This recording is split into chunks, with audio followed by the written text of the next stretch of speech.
E a treta no Palmeiras. Depois da entrevista debochada do Estevão, Facincani resolveu se manifestar e não poupou críticas. Até o Mauro César entrou na história. Menos o trato do Abel com a imprensa até o jogo do Botafogo foi um. O que pra você acha que faltou? Porque o microfone tá com o repórter, aí ele faz a pergunta. Aí vai pro jogador, pro técnico, pro entrevistado. E logo depois que ele faz a pergunta... Vamos direto ao ponto, ouvir o que o Felipe Facincani falou sobre a arrogância do Estevão. Se liga aí, ó. Menos o trato do Abel com a imprensa até o jogo do Botafogo foi um. Depois que o Palmeiras ganhou e inflou a confiança, já voltou a ter certas indiretas. Enfim, cada um reage como quer, né, Garrafa? Muita gente perguntou da minha avó, até o Capelanes brincou, falou, pô, a gente trabalhou, sei lá quantos anos juntos. Não reconheceu a voz, não reconheci minha voz. Porque eu, sinceramente, ali, 10 minutos antes da entrevista estava descendo, o meu irmão me ligou. E tava junto com meu pai. E eu ouvi a voz do meu irmão e do meu pai no pós-jogo, que são palmeirenses. Eu senti o semblante deles. E aquilo é lógico que, para quem tem família, para quem sofre, bom, Alex sabe muito bem disso, o Chico, né? Quando você vê um pai, um irmão triste, chateado com o jogo, você se abala. Você sente junto, né? Pô, você queria estar lá para passar um sentimento bacana, né? Essa cobertura que foi tão positiva intensa, e tudo mais, né? Intensa. Então, foi meio que um descarrego. E eu levei isso, né? Esse pouco de sentimento que meu pai e meu irmão sentiram naquele jogo, também para a própria pergunta. Foi uma pergunta num momento... Pergunta normal, pertinente. Garrafa, não adianta chegar lá, porque não tinha nem voz, e não era nem o momento de você chegar com uma pergunta impositiva. Não, você deu a oportunidade, porque, o que faltou. Talvez faltou um pouco mais de conjunto. Era um momento de tristeza, né? Era um momento de tristeza, era um momento de consternação. Então eu fiz uma pergunta num tom mais baixo, justamente para respeitar até o que aconteceu. Respeitar o luto, entre aspas. Esse luto de uma derrota que foi trágica, né? A forma como perdeu. Porque uma coisa é perder por 4-0, 5-0, levar uma cacetada, tá tudo certo. Agora, você perde com uma falha, um goleiro toma um frango, e num jogo que faltou... Mais uma vez, né? Mais uma vez, teve um a mais, aquela coisa. Então, assim, eu fiz uma pergunta num tom justamente tentando entender o momento daquela situação do Palmeiras. Agora, se no momento de consternação alguns reagem dando risada, fazendo piada, só mostra, às vezes, a importância que muitas pessoas dão que eles próprios para certos sentimentos de que eles colocam como palmeirenses de verdade. Foi um ato falho da parte do Estevão, né? Que, na verdade, ele não queria rir, ele queria chorar. Vamos falar a verdade, porque ele fez um gol no atual time dele, que agora é o Chelsea, mas, na verdade, ele não jogou pelo Palmeiras aquilo que todo mundo esperava. Né? Ao longo da trajetória do Mundial, estou dizendo. Ficou devendo? Ficou devendo. Ficou devendo, sim. Aliás, ele foi o jogador que mais ficou devendo, porque ele era a grande esperança do palmeirense e a grande esperança do Palmeiras. E, de repente, ele vai para uma coletiva, não responde uma pergunta óbvia, dá aquela risadinha de lado. Quer dizer, isso é um ato falho da parte dele. Porque, na verdade, ele se tocou, que ele não jogou tão bem assim nesse Mundial como ele deveria ter jogado.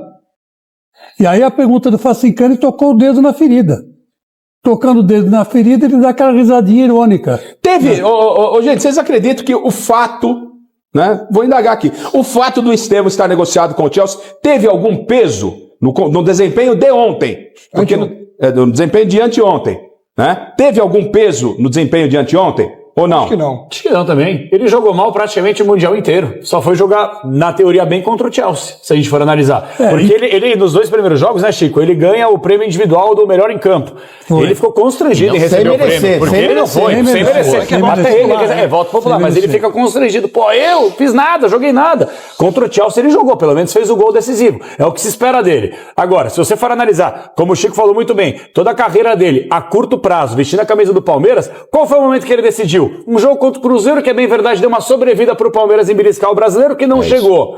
E no jogo contra o Chelsea, que deu uma sobrevida também e não funcionou. O resto, em clássico, perde gol, não faz gol em clássico, não é decisivo. Que craque é tudo isso? Talvez a gente tenha que fazer uma meia-culpa também. Exato. Porque a gente é tão carente de grandes craques, de ídolos no futebol brasileiro, que aparece um pouquinho, um outro diferenciado. É gênio, é craque, olha só. Calma também, 18 anos não mostrou nada ainda e tem muito a mostrar. Agora, se for nessa linha aí, na linha do Abel principalmente, nessa arrogância, nessa petulância, que é característica do Abel já há anos, e muita gente põe o rabinho entre as pernas e tem tem medo de confrontá-lo, diferentemente de muita gente, como por exemplo você fez e alguns outros poucos fazem, o Estevão vai para o caminho errado. Eu acho que ele teve apenas uma ingenuidade. Mais uma, que ele teve 2 nessa Copa do Mundo de Clubes. Então eu espero que ele não siga essa linha e seja só uma linha mais ingênua e ele possa amadurecer no futuro.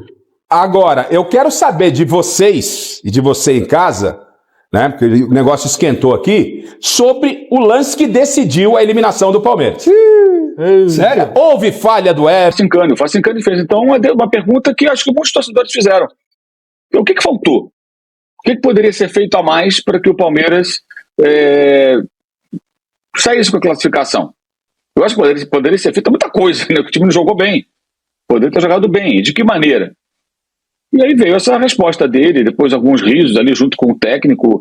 Eu vi muitos torcedores do Palmeiras na rede social bem incomodados com isso, e acho que com razão, porque o torcedor ele estava ali magoado, chateado, a derrota acabou de acontecer. E por mais que o time tenha jogado mal, quando tá 1-1, o cara tem esperança, né, gente? O torcedor, o cara tá ali, pô, vai que a gente ganha nos pênaltis, acontece alguma coisa, vai que o Estevão tira o Coelho da cartola, aí o segundo, mais um, né? Aí o Coelho que ele tira uma resposta dessas.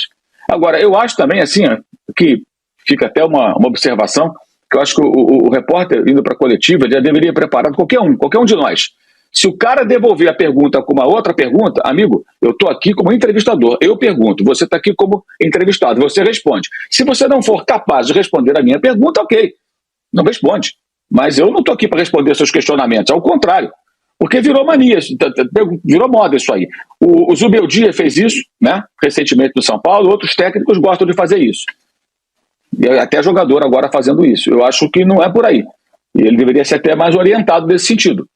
Estevão, você está ali para responder, não para fazer pergunta pro repórter. Aí tem o torcedor que fala, não, mas tem que se estabelecer um debate. Não é debate aqui. Ali não tem debate. Sabe por que não tem debate, amigo torcedor? Porque o microfone está com o repórter, aí ele faz a pergunta. Aí vai para o jogador, para o técnico, para o entrevistado. E logo depois que ele faz a pergunta, né, nesse caso o microfone ficou ainda com o Facincani porque não houve tempo ainda. Mas geralmente o que acontece? O microfone já vai para a mão de uma pessoa que fica ali entregando o microfone para quem é o próximo a perguntar e você não tem réplica. Só quem tem a palavra é o entrevistado. Então não tem debate. Não é o ambiente do debate, de entrevista. Debate é debate, entrevista é entrevista. Ponto. E mesmo que quisessem fabricar um debate ali, como é que você debate com um cara com o microfone e o outro sem? Não tem sentido, não faz sentido nenhum. Então acho que todos os colegas deveriam já ir para uma coletiva pensando assim, se me fizer uma pergunta como resposta, entre aspas, a meu questionamento, eu vou dizer, não, eu estou aqui não para responder, eu estou aqui para perguntar, quem está aqui para responder é você. Se você não é capaz de responder, o torcedor que te... Porque é o seguinte, quem está perguntando é o jornalista, porque o torcedor quer saber. E a pergunta do Facincani não era uma pergunta inadequada, era uma pergunta que fazia sentido no contexto. O que mais poderia ter sido feito? Ele poderia falar qualquer coisa. Aí é com ele a resposta. E os dois riram ali, se entreolhando e tudo. Foi um negócio muito constrangedor, achei muito mal, muito mal. Acho que o palmeirense que ficou chateado com isso tem todo motivo para ficar chateado, que foi num momento de profunda decepção. Porque o Fluminense avança. Se o Fluminense avança, gente, o Palmeirense pensa o quê? Cara, a gente vai avançar também. E se a gente bater de frente com o Fluminense, dá para ganhar. Se dá para ganhar, a gente pode estar na final. Se a gente está na final, tudo pode acontecer. Alimenta, por mais difícil que possa ser, alimenta uma esperança, que é uma esperança hoje tricolor. E aí, fãs de esporte, agora é a sua vez de opinar. Você acha que o Estevão passou do limite na entrevista e demonstrou arrogância demais para quem ainda tá começando? Ou acredita que ele só respondeu com personalidade e tá certo em se defender das críticas da imprensa? Comenta aí embaixo a sua opinião sincera e o porquê. Eu vou fixar o melhor comentário para todo mundo que chegar ao vídeo ler. E não esquece de se inscrever no canal, ativar o sininho e deixar aquele like para fortalecer nosso trabalho e continuar trazendo conteúdos como esse. Que Deus te abençoe e até a próxima.